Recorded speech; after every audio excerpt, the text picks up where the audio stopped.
Terima kasih pemirsa, Anda masih bersama kami di Suara Jakarta dan saat ini saya sudah bersama Ibu Evi Mafriningsianti, yaitu selaku anggota DPRD Komisi 4 di Kota Bekasi dan juga sekaligus bendahara di Dewan Pendidikan ya Ibu.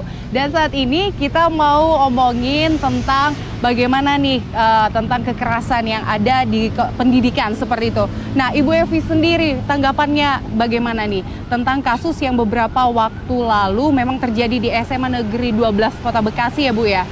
Kekerasan di mana saja tidak diperbolehkan. Bahkan untuk mendisiplinkan siswa itu tidak boleh dengan fisik. Ya. Punishment boleh, tapi sifatnya untuk mengedukasi agar anak ini jera dan tidak mengulang kesalahan. Jadi diperbolehkan, silakan guru yang memang dalam rangka mendisiplinkan murid-muridnya untuk melakukan punishment, tapi punishmentnya yang seperti apa? Punishment yang mendidik, yang mengedukasi. Jadi yang penting bukan punishment bentuknya fisik. Karena sebenarnya dalam Undang-Undang Perlindungan Anak juga disebutkan bahwa anak yang berada di sekolah harus dilindungi dari tindak kekerasan yang dilakukan oleh siapa? Oleh guru, oleh pengelola sekolah, maupun oleh teman-temannya. Jadi sebenarnya sudah ada proteksi terhadap perlindungan anak di sekolah. Dan dalam kasus ini menurut Bu Evi sendiri itu seharusnya bagaimana untuk korban maupun dengan pelakunya gitu? Penyelesaian masalah ini tentu harus komprehensif. Kita harus mendengar semua pihak, baik dari anak itu sendiri, kemudian dari sekolah dalam hal ini kepala sekolah, maupun juga guru-guru selaku rekan kerjanya, maupun semua pihak yang terlibat di sekolah. Jadi jangan sampai satu pihak ini merugikan guru itu sendiri, tapi harus komprehensif seluruhnya. Bahwa yang penting proses ke depan tindak kekerasan dalam bentuk apapun di sekolah tidak diperbolehkan. Bu Evi sejauh ini bagaimana melihat di SMA Negeri 12 sendiri? Sudah melihat bagaimana kondisi korban ataupun pelaku, Bu? Dari Dewan Pendidikan, alhamdulillah sudah datang langsung ke SMA 12 dan melihat secara langsung kondisi di sana, memberikan masukan kepada Pemprov Jawa Barat karena kebetulan untuk SMA, sekolah menengah ke atas itu memang dikelola oleh Pemprov Jawa Barat. Sedangkan untuk SMP maupun SD baru oleh kota. Jadi sekali lagi bahwa masukan yang kita berikan antara lain bahwa yang bersangkutan memang harus diberikan hak bicara, itu yang pertama. Yang kedua juga diberikan punishment sesuai dengan aturan yang berlaku. Dan untuk pelaku sendiri, menurut Ibu penindakan apa yang lebih cocok? Apakah si guru ini harus dinonaktifkan atau dipindahkan saja dan tetap bekerja di dalam bidang pendidikan gitu, Bu? Guru itu kan sosok yang memang sebenarnya oleh anak-anak menjadi idola. Itu mungkin sudah lewat kali ya, lewat beberapa tahun silam bahwa guru adalah sumber knowledge. Transfer knowledge ada di guru. Guru dianggap dewa, guru dianggap tahu segala sesuatu.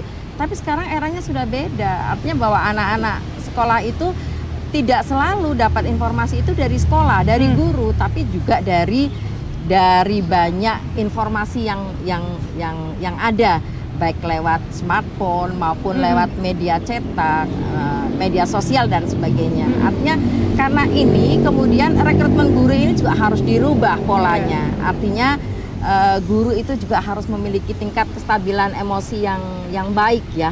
Itu penting bagaimana cara mengelola kelas. Iya, dengan kata lain memang peran guru sendiri untuk saat ini tidak begitu bermakna gitu, Bu?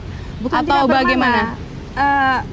Tidak sentral juga tidak benar. Sentral. Artinya bahwa karena anak sekarang sudah demikian mudah memperoleh informasi, sekarang pola pendidikannya juga mungkin harus berbeda. Tidak lagi textbook, anak harus membaca lewat buku. Tapi sekarang kan karena begitu banyak informasi sehingga mungkin di sekolah relatif seharusnya tingkat interaksinya harus lebih intens. Iya. Artinya pendekatannya lebih banyak ke pendekatan personal ya.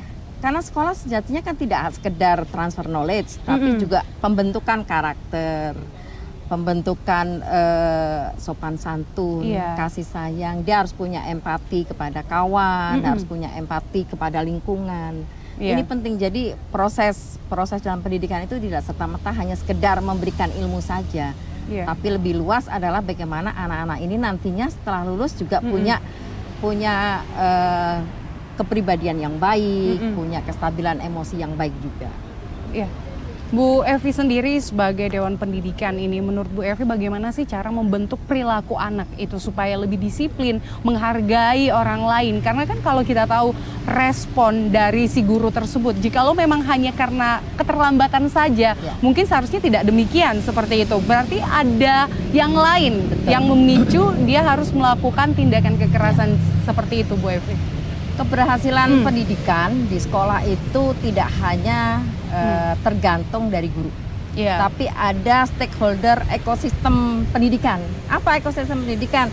Ya guru, ya kepala sekolah, ya tata usaha, ya mungkin OB, dan juga jangan lupa orang tua. Orang tua juga punya andil. Jadi jangan serta-merta anak dititipkan sekolah, seluruhnya tanggung jawab pendidikan ada di sekolah. Tidak demikian, tapi orang tua juga punya andil di dalamnya. Jadi semua pihak harus memiliki andil dalam proses pendidikan, terutama pendidikan Kota Bekasi. Dewan Pendidikan alhamdulillah sekarang baru dilantik beberapa bulan yang lalu, dan kita sepakat ingin mengantarkan peningkatan kualitas pendidikan di Kota Bekasi. Jadi harus ada sinergi dari berbagai ekosistem tadi. Baik, dari Bu Evi sendiri, menurut Bu Evi sebenarnya yang sangat bertanggung jawab untuk pendidikan anak ke depannya ini sekolah kah, atau dia di rumah dan diurus oleh orang tuanya atau lingkungan, itu bagaimana? Berapa persen gitu besarannya? Karena kebanyakan orang-orang berpikir ini anak akan terbentuk sesuai sekolahnya seperti itu. Di rumah tentu pendidikan ada di tangan orang tua. Iya. Ya. Filter agama harus diberikan dari dalam rumah. Kenapa perlu pendidikan agama? Pendidikan agama itu kan diberikan bahkan dari preschool ya, sampai perguruan tinggi sepertinya nggak lepas dari pendidikan agama. Karena pentingnya memfilter pergaulan di luar. Karena ketika anak sudah keluar rumah, tanggung jawab tidak serta-merta 100% ada di orang tua. Iya. Dengan lingkungan, teman sepermainan, di sekolah berarti ada di sekolah. Jadi tentu ini tidak bisa dijustifikasi bahwa tanggung jawab seluruhnya ada di rumah, ada di orang tua, tapi semua pihak. Berarti memang harus bersinergi gitu ya Bu betul. ya. Baik Bu Evi, sepertinya perbincangan kita akan kita lanjutkan nanti, dan pemirsa tetaplah bersama kami di Suara Jakarta.